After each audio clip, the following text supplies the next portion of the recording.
And we are live. Welcome to the Renegade podcast. I'm your host, the Dashing Rogue, and I'm going through the desert of the real still, trying to figure out where we're going.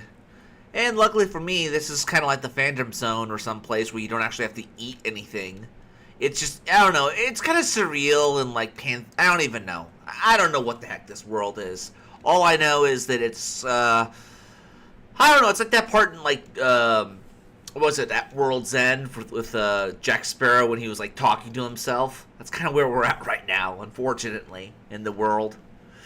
Let's see if we get a few people in here before we start. Let's see. Who do we have? Alrighty. Let's get a few people in here before we just start getting going. For those of you who want to know what that song was, that was She's Coming, Mr. Warwick by Pox Toxic. Oh, and if you know who Mr. Warwick is, he's that motherfucking guy who's hanging out with the bird. Because Birdman returns. Because Birdman has returned back to the home plate. Birdman now is with his people again in Rutland. Which is wonderful because, you know, the bird finally gets to be free. Free from all, you know, evil in the world and whatnot. And he's no longer in New Orleans, which is good because one of the biggest complaints I would say with Birdman is that he was gonna have to pay like $100 a month, like a day, to fucking stay in town because that's how much the cheapest hotel would be, and that's not including Wi-Fi, right? God, can you imagine if he got fucked in jail and then because he's in like the cheapest motel.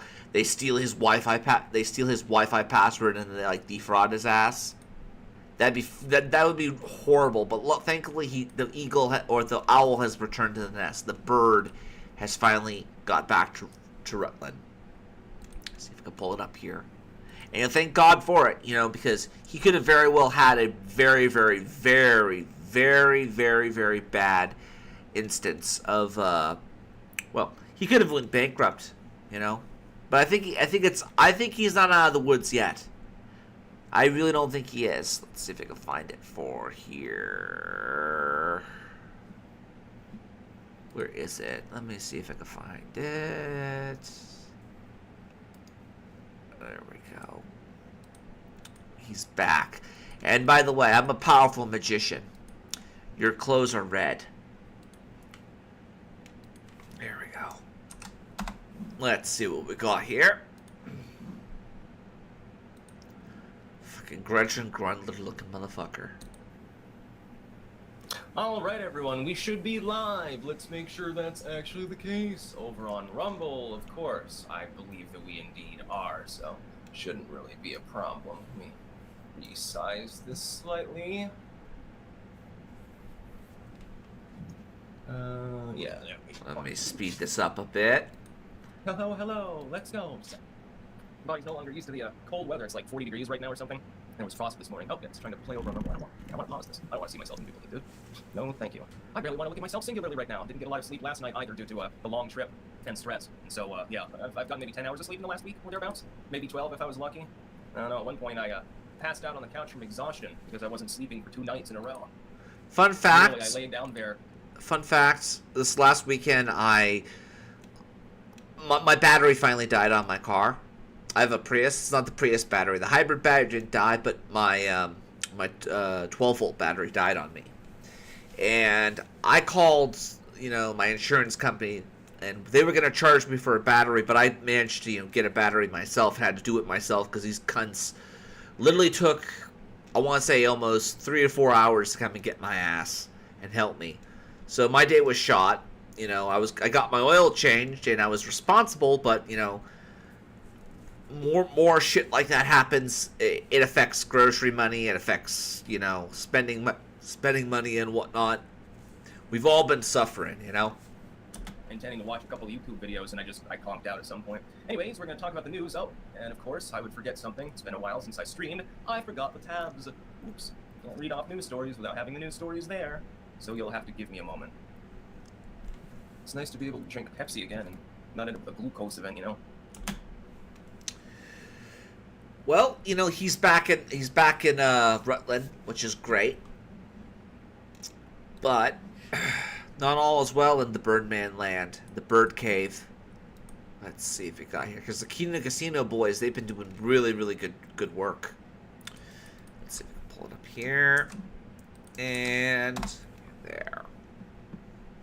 Oh yeah, we're getting into this. This is when he kind of passes as a woman. Holy shit!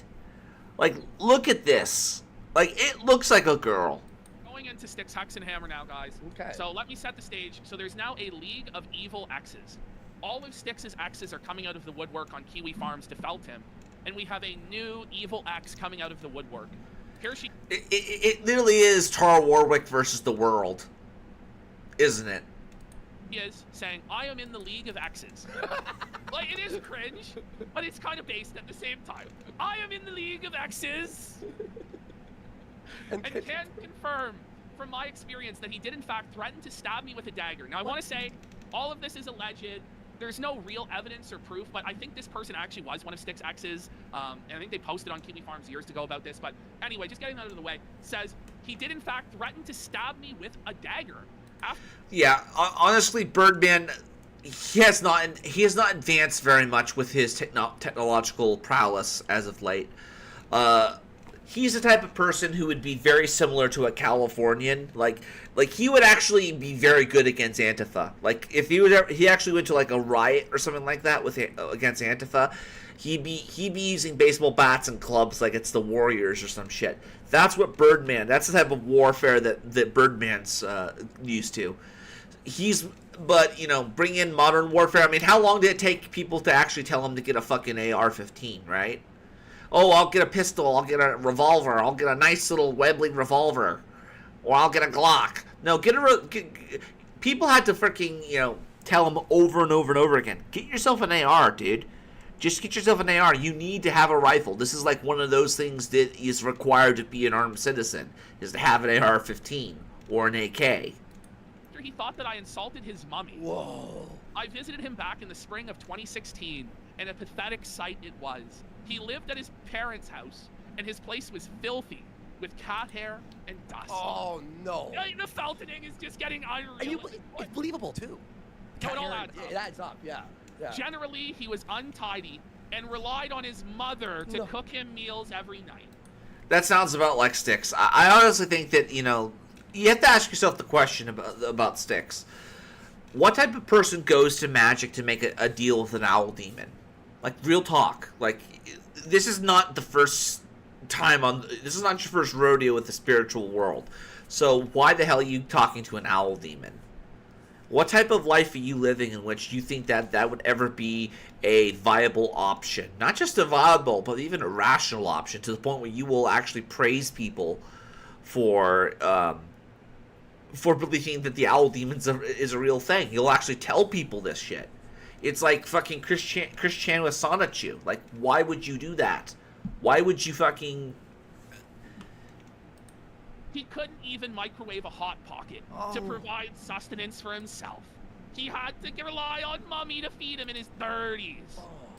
His parents would sit in the basement getting high out of their minds and laugh wildly while yelling racist slurs. Don't make me like his parents. Yeah, his parents are probably fucking based. Probably like Nom vets talking about, all the crazy shit that they saw back then. But I actually do think that, like, Styx is kind of like hillbilly type of, I don't want to say that's not even an insult, but like I'm thinking like the people from the Point Lookout DLC from Fallout 3, like the swamp folk type of people. That's what I think fucking that's what I think of Styx, like somebody who's like rural pagan type. So like his parents are rural pagans as well. Don't based. Based. Ring it up, Styx parents. Now listen. Let's be real. If you were Styx's parents, wouldn't you just hide out in the basement getting high all day and laugh wildly while yelling racial slurs and listening to me? Like, I know I would. I know I would have been driven to madness as well. Whatever gets you... No, seriously, whatever gets you there, I mean, I personally would like to have myself a nice blacklight room with all those blacklight posters and crap like that. Play some Led Zeppelin, some weed, maybe some Doobie Brothers, fucking have a beanbag and a lava lamp. I mean, it's little shit like that the boomers just, took for granted. But that's kind of what they're into. But the reason I brought these guys up is because, apparently there's a League of Evil X's now that Styx is, having to deal with. Like, it is weird shit that's going on. Summer of 2016. Whoa. So it's been 8 years of alcoholic? Oh, no. Whoa. I recognized erratic behavior from Taro months before. There was a video with him in dark makeup. What? I did his makeup that day. His makeup? What? What? Pat, the guy wears makeup? Can you get the pictures? But I did not expect him to stream immediately after. So she was helping him with his cross-dressing, and then just, it was like, did not expect him to go live in the cross-dress outfit makeup. Is there Styx? Hexen? I'm wondering, is Andy and PPP, are they like Cheech and Chong, or are we dealing with, like, this guy kind of looks like the guy from, Benicio del Toro from frickin', what the hell is it, that movie? Not Drive, what was it? History of Violence, what was it? It was the one, I can't remember, I'll think of it. Oh. But I know Warski is, Did you find it? Hunter S. Thompson.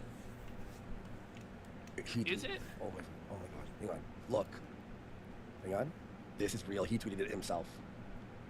This may actually be evidence. Oh god. Shit. No! Oh my god! No! Styx, no! It's Tarla! Not Tarla! Whoa! He's almost passing. Yeah. He kind of does. He truly... I mean, without the frickin', beard, he kind of does look like a British man. Like a stereotypical Englander. Is that what he did to go in jail? Is that what he did to get into the women's side of the prison? Whoa! Pantsu, is that you? That's his Twitter account, by the way. Oh, it's making your kind look bad. And he deserves all that negative. There we go. I don't think he is a white supremacist. Being and probably a psychopath. There we go. I don't even know what to say anymore. It's over. It's over. It's actually over. Stolas can't save you now, buddy. It's actually over. Taro is a good example of someone who was never meant to have power. He's a disgusting human being and probably a psychopath, even if you are a white supremacist. Well, is Taro even a white supremacist? Isn't he a civic nationalist, libertarian, cringe lord? Like, I don't think he is a white supremacist, huh? Taro is making your kind look bad. And he deserves all the negative. He's making your kind look bad. Let me just say this. I actually do think that, Styx has dabbled with the Wignats. I don't think he is a Wignat, but and specifically Wignats. I really want to stress that, We already know Spencer's a Satanist, for example. We know that's true.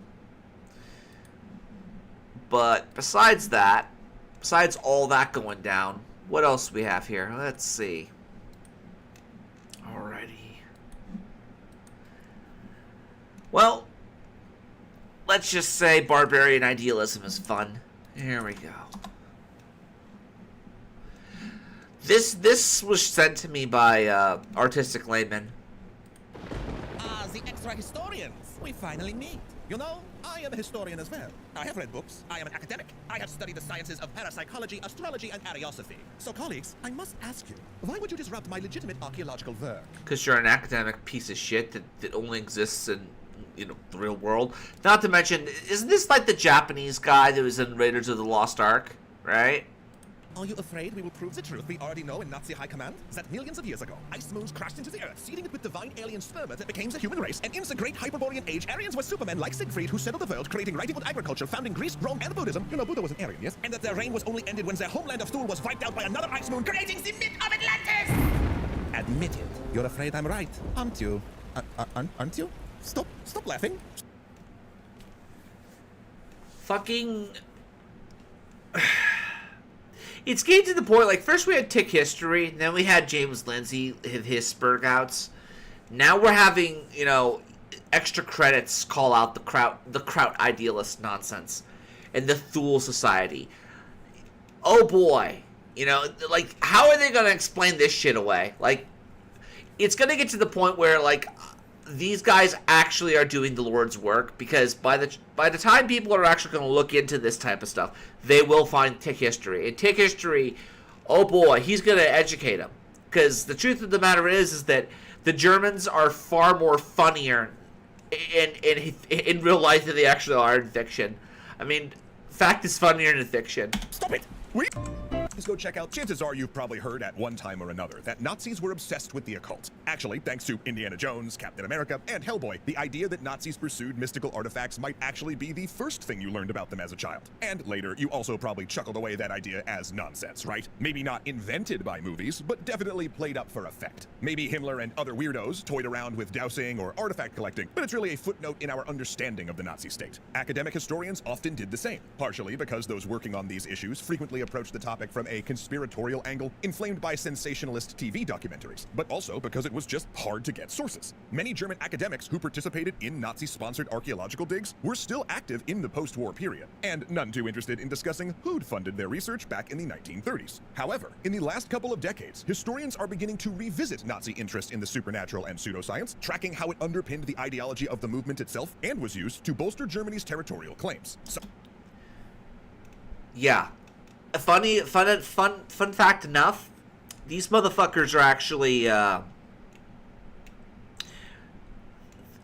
this book is actually encouraged also by, Ticket History. He's endorsed also. It's a good book. I actually am going to pick that up at some point. Some recent book, like Eric Kurlander's Hitler's Monsters, very helpful for this series, actually argue that much of the Nazi ideology can be seen in a framework of supernatural belief. And the picture that emerges is less one of the SS doing weird rituals in castles, and more about how Nazi ideology is awash in supernatural ideas, pseudoscience, and conspiracy theories. Which is actually why we wanted to do this series. Because, well, we're also currently in the midst of a world awash in disinformation and fringe beliefs that are used to justify political policy. And while it is fun to clown on the absurdities that Nazi leadership figures believed, we also shouldn't lose sight about how these beliefs help cause incredible harm to millions. Just because an idea is ridiculous doesn't mean it's not dangerous. But that story actually begins long before the establishment of the Third Reich, when Germany was forming as a country. The later 19th century was a rough time for establishment religion. Attendance at mainline churches and synagogues declined in the face of capitalism, social change, and advancing. It declines in the face of capitalism. What about socialism? I mean, like, legitimately, there were instances where you had socialism that said, you know, opium is the, or religion is the opiate of the masses, right? So why is it capitalism? Why is capitalism now destroying religion? I mean, secularism, maybe. Technology. Yet, despite this disillusionment with organized religion, the yearning for spiritual fulfillment and social connection continued. Across Europe and North America, people began gravitating towards esoteric new religions like spiritualism, forms of paganism, theosophy, or Eastern traditions like Buddhism, joining movements that promised a spiritual truth outside traditional channels. Technology both drove and underpinned this questing. So Gnosticism, then. As inventions such as the telephone, the airplane, and vaccines hinted at a future where people achieved the previously impossible. Simultaneously, geologists and archaeologists made discoveries about the deep past that not only proved the Earth was vastly older than believed, but uncovered civilizations previously only mentioned in ancient stories. The whole concept of prehistory was founded with the understanding that primordial humans had lived in caves, hunted, and competed with other forms of ancient man, like Neanderthals. So, in this environment, it's understandable that across the world, it appeared possible that an incredible ancient discovery such as Atlantis, might occur, or that technology would one day prove a fringe belief like clairvoyance to be measurable and true. So basically, we're dealing with 19th century sci-fi. Simultaneously, early genetics research and misapplication of Darwin's theories spawned a highly No, not misapplication. Expansion of Darwin's theories. Destructive eugenics movement in several nations, including the United States. And these forces were also acting on Germany, though taking on a slightly different character because the country had only recently unified and was in the process of forming its national identity during this era. While seeking to create a culture that was quintessentially German, writers, artists, and intellectuals turned to folktales such as that of the mythic hero Siegfried, legends of Charlemagne, or tales of monstrous creatures. The poems of Goethe, full of fairies, vampires, and the devil, were adopted as part of the national canon, and Wagner's Ring Cycle reignited interest in old stories of of dwarves and dragons. In these tales, the German protagonists were mythic supermen and pure-hearted women who defeated demons and monsters, as well as scheming medieval caricatures of Jewish people. You're not allowed to show that. I mean, God help you if you shoot the merchant. After all, repression of Jewish communities was nothing new in the lands now called Germany. Some retellings even cast supernatural creatures like werewolves and witches as heroic figures, defending German soil, which later led multiple Nazi units to adopt the nickname werewolves. Oh yeah, it's all coming together now. This attempted cultural fusion of Christianity with pagan traditions was a massive success, but also baked the supernatural and anti-Semitism into German culture. Meanwhile, German school curriculums attempted to instill a sense of epic history into students, telling the great tales of the German race in ages past. At the same time, a popular movement known as folkish nationalism started to spread, which imagined a kind of ideal German as a racially pure peasant who had spiritual connections to the land. Esoteric writers began to speculate that blood had magic qualities and that pure-blooded Aryans would have... They were Saiyans, you know, they're like Saiyans. They could become fucking Super Saiyan and shit like that. Spiritual and psychic powers should they not dilute their blood by marrying outside their ethnicity. Paradoxically, these movements were also fascinated with Eastern mysticism and plundered Buddhism and Hinduism for ideas, while claiming mutual descent. Soon, folkish secret societies based on the Freemasons were springing up around Germany, including one breakaway founded in the wake of World War I, the Thule Society, which played a small role in what would become Nazism. Named after Thule, a far northern island mentioned in an ancient Greek account, the Thulers were an odd bunch. Membership required genealogical proof that applicants had no Jewish ancestors, which gained them admittance to what... Citation needed. But at the same time, Spondorf was very much, you know, anti-Jewish. He was very much, and I wonder where he got that shit from. Because he did convert it, he did at one point convert to Islam, right? Was essentially a discussion group on racial nationalism and right-wing politics. And its founder, the occultist, astrologer, and one-time Muslim convert, Rudolf von Zebotendorf, borrowed a symbol from Eastern religion for his new group, the swastika. One popular idea within the society was that of world ice theory, a pseudoscientific theory that the universe had been created by massive collisions between cosmic bodies of fire and ice, and bombardments by... AKA the first impact, second impact. It's fucking Evangelion again. The Nazis believed in Evangelion. It's Lilith and fucking Adam touching each other. Ice moons had shaped Earth's history. According to this belief, ancient humans had not only arrived on Earth via one of these comets, but these ancient Aryans had spread out in a mythic golden age of civilization before Thule was again destroyed by an ice moon, handily explaining why the supposed Germanic master race were living in caves and mud huts while the Mesopotamians developed writing and the Romans built an empire. Soon, they claimed archaeologists would look closer at major It was the We Was Kangs of fucking Germany. Archaeological sites around the world and find traces of ancient Aryans in places as far as Egypt, Babylon, and the Incan ruins of Tiahuanaca. These ideas dovetailed well with ideas already expressed by the German-Russian theosophist Madame Blavatsky, who'd proposed not her, the dude! idea to explain why Germans were, in fact, the descendants of Atlantis, a further offshoot of theosophy, Aryosophy, which focused on mysticism involving Aryans and would influence Nazi radical thought.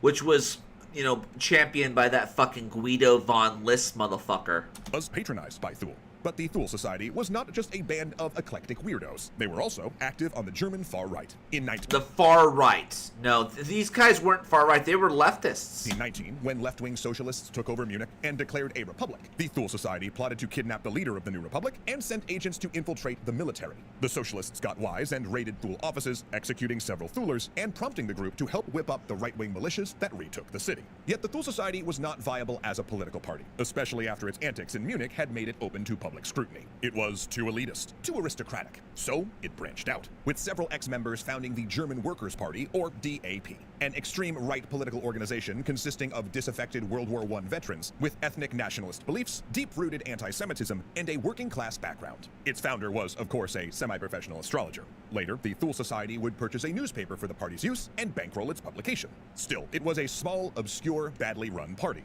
and it might have stayed that way. Except that in... And then the fucking Kraut showed up. The Kraut came back the very next day. The Kraut came back. He just couldn't stay away. Fucking German. But, you know, we already know this. We've already established this. I mean, the people who are pioneering the truth and getting the information out there about how crazy this crap and how crazy the world has become, they're the ones who never get enough, attention, right? You got fucking, James Lindsay, you got yourself freaking Tick History and all them. This is nothing new, It really, really isn't. But I'll tell you what is new. This was fun. Boo. Andrew Tate is a grifter, alleged human trafficker, and unfortunately, and this is true, a CoffeeZilla fan. CoffeeZilla, who actually kind of respected but had a brain. That is until I investigated him. Now he's having a meltdown and doesn't like me anymore. This is my statement to you, CoffeeZilla. You're a nobody's Look at those fucking black eyes. What the fuck? They're like shark-looking eyes. scared of your investigation. I don't give a fuck about your video. I don't respect your journalism. Yes. The normal reaction for people who don't care. Melting down on Twitter about how not worried you are. We'll come to Tate's mental breakdown in a moment, but you should know this isn't Tate and I's first run-in. He didn't like it when I exposed his get-rich-quick scheme over a year ago, but this time Tate stepped into my territory. Said he was going to launch a crypto coin. So I immediately pointed out that over a year ago, Tate said that he didn't need to rob his fans. He wasn't going to launch a coin. Tate replied, "Imagine being such a great detective you can't detect a joke." Now, I'll admit that one stung a little bit, and when I did some research, I realized I had been tricked. Are you going to launch your own crypto? No, I'll never launch a crypto. I just like to crypto Twitter. Because crypto Twitter are full of the biggest degenerate losers on the planet. You know, I'm glad he actually wears sunglasses indoors, because he has very disgusting looking they are just disgusting looking. I oftentimes am an AI guy. He has beady little marbles. He does not have beautiful eyes. He has beady little marble eyes. This piece of shit has to wear sunglasses, mandatory. We don't want to see those eyes of you, Abu. Losers. Crypto is the only scenario I can think of where you can make a whole bunch of money while benefiting society zero. Well, there you have it. I mean, I can apologize. I can admit when I'm wrong. Clearly, it was a joke. Tate would never actually scam people with a coin. Oh, turns out he did. Multiple times. And now is planning to launch a coin if you stay subscribed to his get-rich-quick scheme. So we're going to talk about all of that. We're going to investigate it. But first, we have to catch up with the Tate brothers. What have they been up to, besides getting arrested? Most people know the Tates from clips talking about the Matrix, politics, and feminism, but the two brothers have made almost all their money from something else. According to Tate, the way they got rich was webcams. They basically were pimps. Taking advantage of lonely men, they bragged about it. And me and my brother, and eventually some staff I trained, would do all the talking. The girls were just pure famoosers. We were taking their money, all of it. And then they broke into male empowerment, which is ironic, teaching dating, manliness, and of course, money. You could join Hustlers University for $49 a month, where the best hustle was students reselling the course to their friends, which actually got the Tates quite popular because they encouraged the students to post their videos everywhere. But with that popularity came scrutiny, as old clips of the webcam business started surfacing, and not everyone found it as funny as Andrew did. PhD is a pimp and hose degree that I'm... Yeah, that didn't age really that well. Now, Silly little monkey gives way too much away. I mean, look at this guy. Disgusting little Abu. eventually, Romanian courts charged the Tate brothers with human trafficking. And although the Tates deny these claims, the PhD course almost perfectly describes the lover boy method, which is a type of human trafficking. Most of the Tate's fans aren't even aware of these allegations because the Tate brothers have become experts at what I like to call the rebrand. This is where you completely 180 on a topic and pretend you never changed your mind. And this will be important later when we come to crypto. But watch for a second how Andrew Tate, a guy who made his money running webcams, now talks about the entertainment business while wearing a turtleneck. Let's accept pornography is bad. What the fuck, Abu? You look like a broken condom. What the fuck? For a society. Let's accept that to be a fact. It is a It's fact. true. Okay, Yeah. why are they trying to destroy the society? Who are these people? What is their end goal? Is their end goal the of children? Is their end goal 12-year-olds to sit there and watch and want to have I mean, the balls to say, what are they up to? What do you think their goal is? Bro, you are they. Who are they? What are they up to? What do you mean by that? If there was a cabal, you're part of it. You admit to making millions of dollars, making the kind of stuff you're now claiming is ruining the youth. That is the skill that Tate has honestly mastered. And we're going to watch them use that with crypto as well. Either way, though, these criminal charges have put a lot of pressure on the Tate brothers, who've had cars, cash, and computers seized. And amidst all of that, Little monkey has too much wealth. crypto has become much more interesting to them. Not that the Tates are new to crypto, of course, but they've sort of fully embraced the crypto meme coin trend. And just like with the webcams, they do a bit of a rebrand. My problem with crypto is that it instigated a culture, which I didn't like. I didn't like the crypto culture as a whole. Because The culture, boo. Okay. That makes sense. Well, how are you going to change the culture? is based on getting in early, which, I mean, I guess you could argue is a skill, but to a degree is luck. Gambling, rug pulls, staying anon, hiding like a little coward in a hole, like a little bitch, and just being a degen, laughing about how you're a Once I decided I was going to fix it, I decided I had to come up with an idea. What the fuck is it? Why is he dressed like that? Has little shoes on, slippers, fucking short fucking pants, blazer pants, I guess, a blazer and a t-shirt. What the fuck is that? That allowed people to make money from the things they should make money from, which is hard work. There it is. The Tates are here to fix crypto. It used to be full of scams, rug pulls, and anons before Andrew Tate got involved, but now everything's about to change. So we're going to look at the coins that Andrew and his brother promoted, see what kind of fixing they got up to, starting with Roost. Honestly, this is your textbook Ponzi coin, exactly the type of thing Tate would call a scam a year ago, but now he and his brother heavily promoted it over multiple videos. They even had flyers in their videos. And of course, during the promotion, the price did well. But when it was over, Roost is now down over 90%. Not only that, Roost's treasury wallet got hacked. So the community literally got scammed. And to make it worse, the guy who got hacked was anonymous. So remind me what Andrew Tate doesn't like about crypto again? Gambling, rug pulls, staying anon, hiding like a little coward in a hole, like a little Boo, what are you doing? Oh, the same thing he promoted.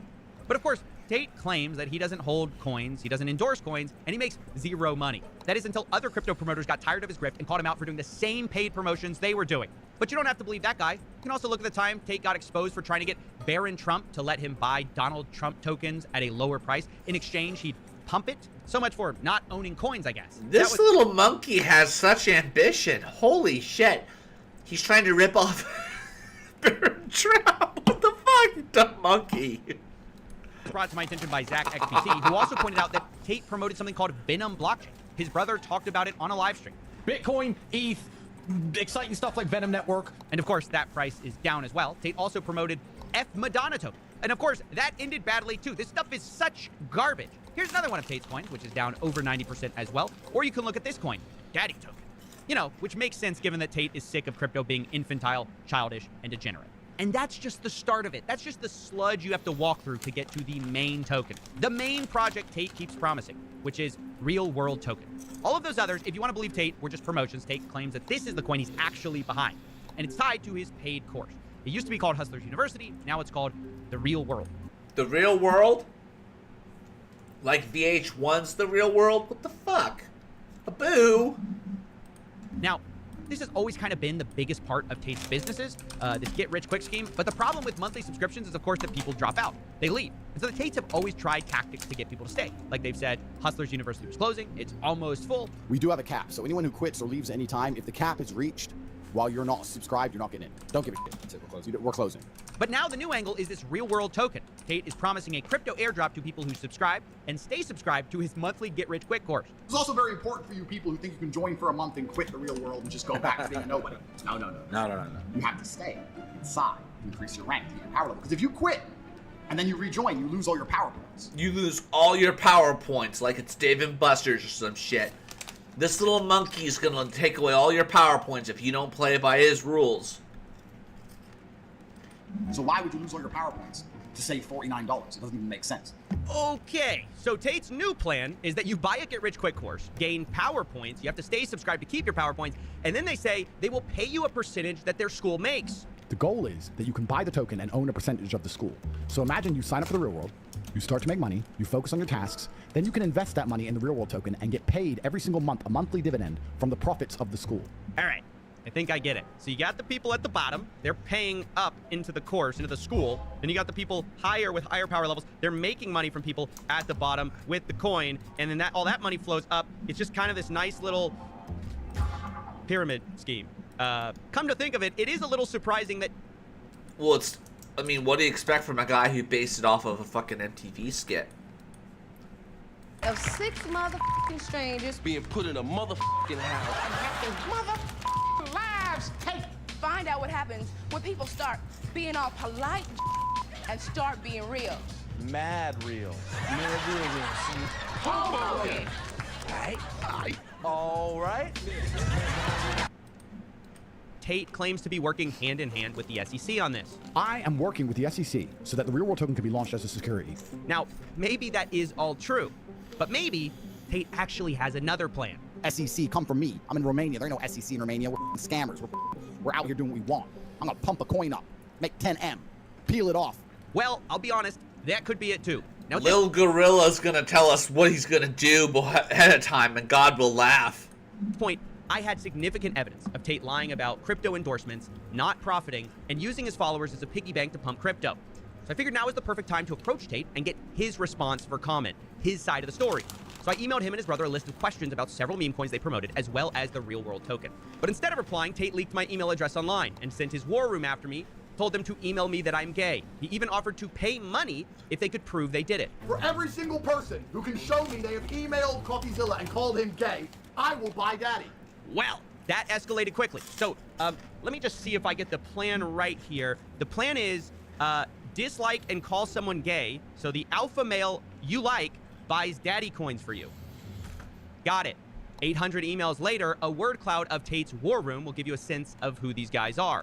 But I'll also share this email I got. It's not personal, Coffee Breaks. I really want Andrew to raise the price of Daddy's coin. And he says he's gonna pump money into the coin. Trust me, it's nothing personal, but I bought a lot of the coin, and I have to do this, so please forgive me. I mean, you can almost... Wow. Pimp magic. Pimp craft. smell the desperation. Get rich quick by hurling slurs at a journalist. But absurdity aside, I have to say this is disgusting. It's not normal to be mocking people based on internal characteristics. And even though I have thick skin, I will admit, some of it got to me. Specifically, Tate called me a DNG, a dork nerd geek. I'll admit, he hit a nerve here. Now, before I get 800 emails about being a nerd, I'll tell you, the reason I'm annoyed may not be what you think. Sure, I might use word clouds from time to time, but I just couldn't believe who it was coming from. These two guys, I've seen their live streams. I gotta say, the Tates give me real competition in the dork nerd geek department. You can join the council via the courses tab. Then, of course, we will have kings, rooks, bishops, knights. You will all get a base allocation. This means that if you're a knight, you should work as hard as possible to become a bishop, to work as hard as possible to become a rook, to work as hard as possible to become a king, because you know the day this imaginary project comes true, you will be rewarded for all of that hard work in cold, hard cash. No thanks, but I've already done that in chess club. Okay, let me start by saying there's nothing wrong with being a geek or a nerd. But anyone who has a council to join, entitles people bishops, rooks, and knights, loses the right to the pejorative. Newsflash, the Tate brothers are nerds. They're nerds on steroids. For legal reasons, I mean that figuratively. But haven't you noticed that they're obsessed with the Matrix, councils, and chess, all things very much in the domain of nerds? Just because you try to slap a rented supercar in the middle of all of it doesn't mean we're fooled. Anyone who says increase your power levels is automatically a massive nerd. Anyone who fucking still thinks the Matrix is relevant in 2024 is a fucking massive nerd and has no class.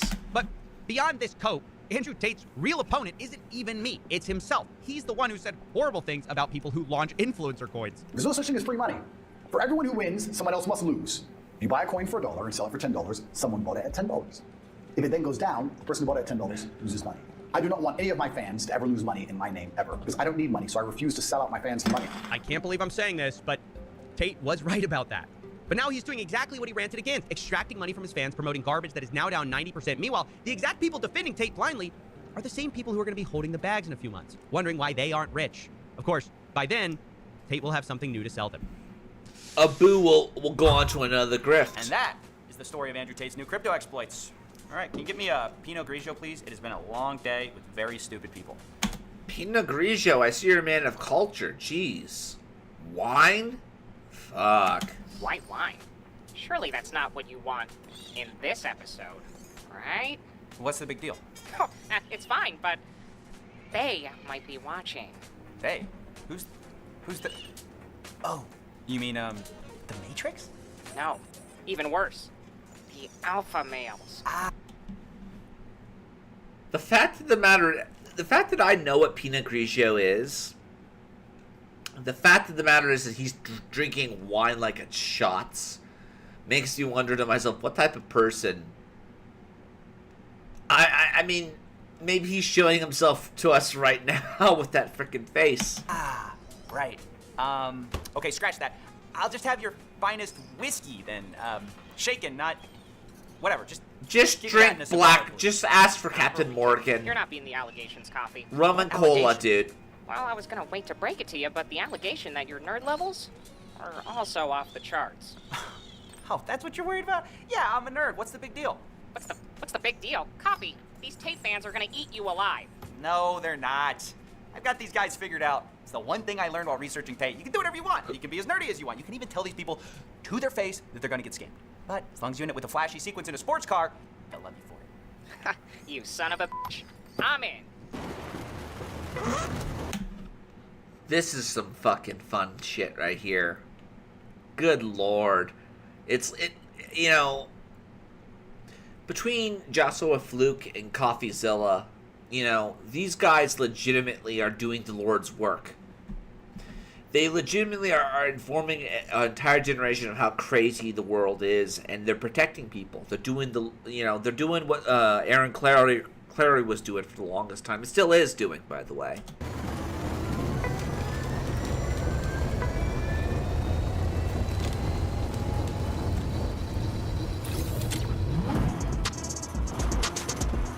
Trigger dog, say what I want. SEC, come for me. I'm in Romania. There ain't no SEC in Romania. Scammers. I'm gonna pump a coin up, make 10 amp. Bunch of fucking brokies on the outside, wage cuts, using their life savings. Fucking scammers. Fucking scammers.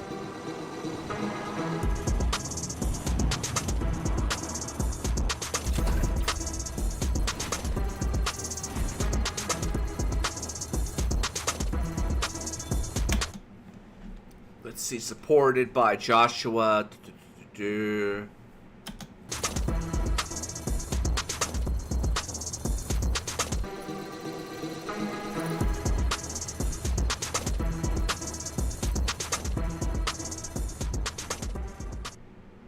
Oh, so that's an interesting way of ending it.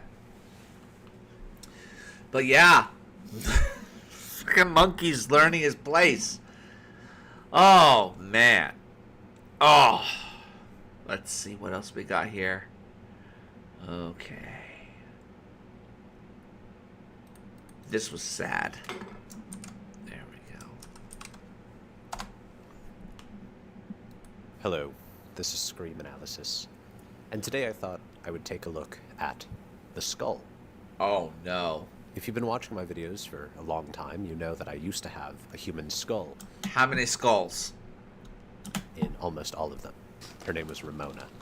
Is Ramona. She's just not here right now. She's in Bushwick. A terrible place to end up for the dead, but there she is. Skulls, I think, are some of the most valuable symbols that we have. Oh. You may have heard of the idea of memento mori. Oh, dude, you're doing the Arini thing now. What the fuck is wrong with you? Remember death. This came from a phrase that would be spoken in the ear of returning generals. Respis poste, hominem te esse memento, memento mori. Look behind you. Remember you're a man. Remember you will die. To keep them humble, to keep them from revolting, as was wont to happen when you become convinced of godhood. You know, in opposition to the story that I did yesterday, The Other Gods by H.P. Lovecraft, in which a man becomes so knowledgeable that he believes that he can be as a god, that he can contend with the gods, deal with the gods. We have the absolute alternative, which is the skull. Just the skull. The skull in itself is a philosophy, a symbol, an idea so profound, so terrible. It is the absolute truth that lies behind all of the facade of flesh. Citation needed. You are convinced now of life. Of far more than just life as well. Of fantasies, dreams, ideas, love and hate and food and all of that is literally nothing. It is ephemeral, it won't last, but the skull will. The skull, your bones, your skeleton is the only thing that is going to last. No, well... If you are not committed to mimetic immortality, if you are not committed to reproducing images and ideas that are going to outlive you, then you are going to be reduced to nothing but a skeleton. If you're lucky, because now we like to burn up bodies, which I think is probably not best. I'm a believer in the maintenance of the body. You know, the Egyptians would be horrified to know that everybody becomes a skeleton now. They would. Yeah, I mean, let's not kid ourselves. The notion of in case there is the resurrection of the body, you know, the notion that, you know, somebody would destroy their body. I mean, there's like a bunch of monks, I think, in Sicily, who had this entire chapel made of their bones, and like monks were like standing up for like the resurrection and whatnot. Bomb even their beggars, mummify their beggars. So, the skull is the truth. I saw a post today on Twitter that I liked a lot. It was a guy looking at his neighbor's yard, and there are decoration gravestones, and he says, "There's 8 gravestones outside of my neighbor's house.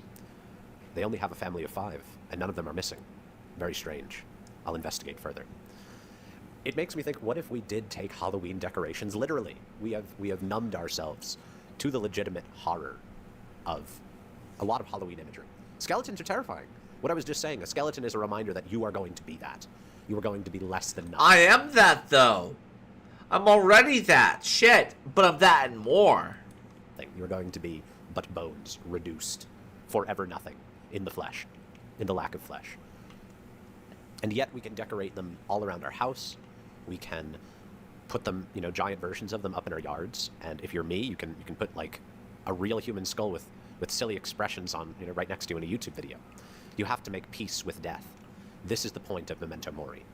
It became more than just a experiment in humbling. It became an amor fati. It became the love of fate. You know, the love that we will eventually be nothing. We will eventually be skeletons. The great circle of life. I gotcha. That's what that is. It's the great circle of life. Charlie Brown. Let's see. Okie dokie. This is another one that's fun. There we go. How does the academic hierarchy work, you ask? Well, let's start at the beginning. Today we're talking about the academic Ponzi... the academic pyramid scheme. Today we're talking about how academia works. So buckle up and away we go. Let's start with the... They all get the bullet. That's the first thing. Dregs, the bilge drinkers, the in cast-offs, Minecraft also Warzone known as 3. The adjuncts. Adjuncts generally need to have a master's degree, though quite a number of them have PhDs and wonder why they went to school for an extra 10 years to end up making the same amount of money as those with master's degrees. Really, the only difference for them is that you are supposed to call them doctor. It's no secret that the pay isn't great, and it's not uncommon to see adjuncts cobbling together 5 or 6 classes at different institutions to make ends meet. To say the job security is precarious would be an understatement, and classes can be canceled at any time.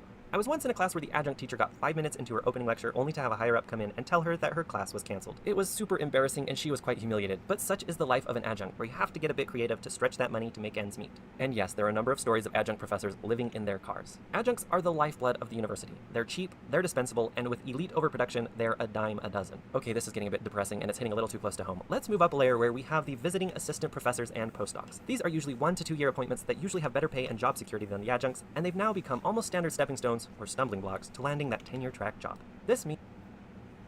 Again, they're just academics. I really don't see how we have to, like, individualize these people. Means that some academics end up taking multiple postdocs, sometimes moving across the country several times, just in the hope that they can burnish their resume enough to land their tenure track job. And you can just see it in the VAP and postdoc faces as they open up their emails like they're Wonka chocolate bars, hoping desperately for that golden ticket. But as the wrappers pile up around them, it becomes increasingly clear they're not going to make it. For the lucky few who get that golden ticket, they get to climb that ladder to the assistant professor level. And now you're finally on the tenure track.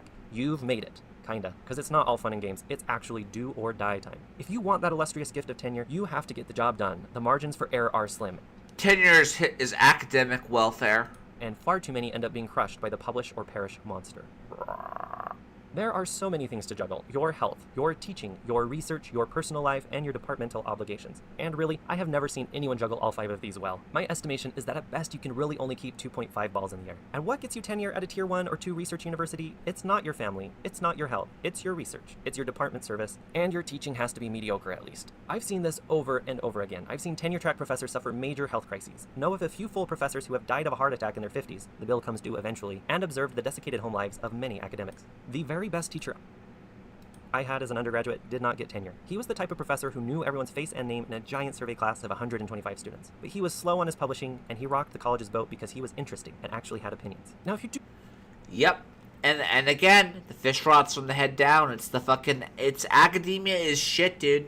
Like, there's no reason to be a part of it. If you make it to the tenured promised land, you can pretty much do whatever you want. Like, mail it in on your teaching. Eat pickles with... How does the academic hierarchy work? You have to land their tenure track job. And you can just see it. Assistant professors and postdocs. These are usually 1 to 2 year appointments that usually have better pay and job security than postdocs, sometimes moving across the country several times, just in the hope that they can furnish their resume enough to land their tenure track job. And you can just see it in the VAP and postdoc faces as they open up their emails like they're finally on obligations and academics. The very best teacher I had as an undergraduate did not who you think are associate professors. We have the full professors, and this is where the going gets really good. You have all your classes figured out, the money is nice, and you really don't have to work very much if you don't want to. Sure, if you made it this far up, you're probably neurotic enough to keep up the grind, but really, you can put up your feet and relax. You can sit around in your fancy backyard with all your other fellow full professors and have a barbecue. The barbecues are really nice, so I hear. Sometimes they even invite the adjuncts. But we're not done yet. Above these folks, we have the chairs and deans, and these aren't necessarily always cushy positions of leisure, especially department chairs who have to deal with a lot of drama. But still, many of them really like wielding that power, often in narcissistic ways. And not all deans are bad, but I wouldn't say that I'm necessarily impressed with most of them as well. It's not just in the corporate world where failing up is a theme. And finally, at the very top, we have the university president and the board of trustees. These days, the university president's first job is fundraising. Gathering and counting those beans is the highest priority, which means the board of trustees looks for the CEO types. I'm tired. I'm just gonna go to bed. Ladies and gentlemen, be good to one another, take care of one another. Remember, saving the West is a side quest. This is the Renegade podcast. Out.